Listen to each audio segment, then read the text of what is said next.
Welcome into the Cheeley Law Review. My name is Ben Burnett. My guest today is Dre Tennille. Dre, how do you get a case in federal court?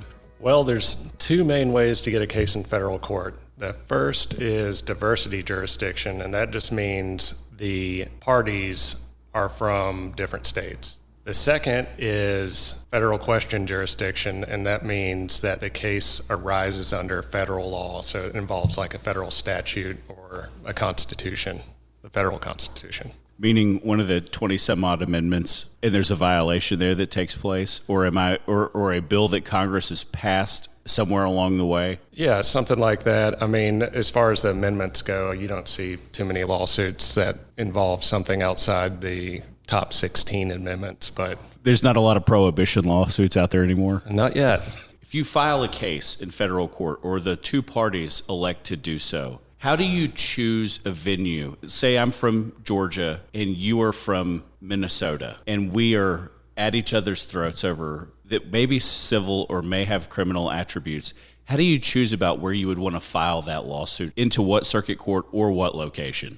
You're usually limited in tort cases by where the tort happened or where the defendant is, because it's a lot about fairness to the defendant. You don't want to be dragging them across the country to stand trial in a place they've never been. And you see a lot of that in the personal jurisdiction litigation that happens every year. People are always fighting that. In your example, if I'm suing you and you're in Minnesota, then we're probably going to file suit in the Minnesota federal court. I see a lot of businesses that have headquarters in Delaware, all over. It doesn't matter where they are, really, from the four corners of the earth. If they have a United States presence, it is almost always there. Is that because of some sort of favorable or non-favorable plaintiff's attributes to a federal case in Delaware? Is it the rules of the state court? Why do people? It's just odd.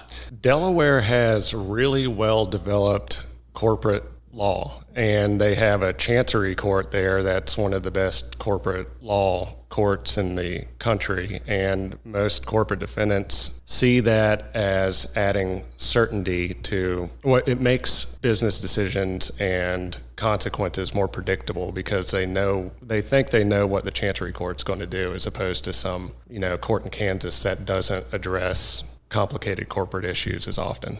Talk to me about the differences between federal court and state courts and the pros and cons to both.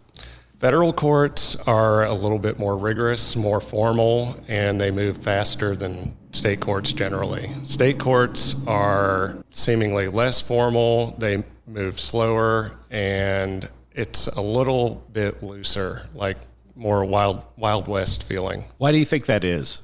Federal judges are appointed, and they go through a lot of background vetting and that kind of thing, and they're appointed for life. So there's a lot that goes into selecting a federal district court judge, whereas state court judges are usually elected. At least they're elected in Georgia, and they don't go through the same vetting process. All they have to do is get voter approval. I don't know if there's an age requirement or not. Well, I'm 40, so I'm clearly old enough. Oh yeah, you would be good. I had a case where a magistrate judge issued a criminal arrest warrant for someone violating a criminal defamation statute that was held unconstitutional 33 years ago. So for state court judges, I think you just have to be 25 years old and admitted to practice law in Georgia for 7 years. Which those two things are hard to do. It's hard to be a 25-year-old 7-year practicing attorney. Not that it's not impossible, but it's not likely. Yeah, you'd be one of those prodigy types. Doogie Howser, but legal. As a plaintiff's lawyer, sometimes you have options as to where you want to try cases. What goes into the decision-making process about how you want to pursue and where you want to pursue? Do you look for certain demographics with certain types of cases? Do you look for certain political backgrounds among certain types of cases? Do you look for venues where what you are going to try may be less common, so that there is truly a more impartial sense to a jury that may not be aware of the product or portfolio mix?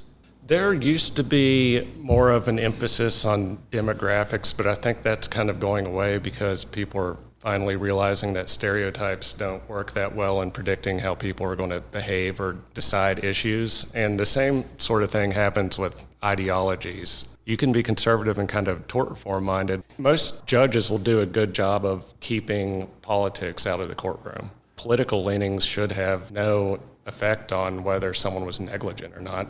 So you could be a conservative truck driver and be on a jury, but then when you hear that the defendant was driving 70 miles an hour, scrolling through memes on his phone and slams into a car full of nurses, it doesn't matter what your ideology is. You know that's not supposed to happen, and you know that there are laws designed to prevent that sort of situation. This has been another episode of the Cheeley Law Review. Have a great day, everybody.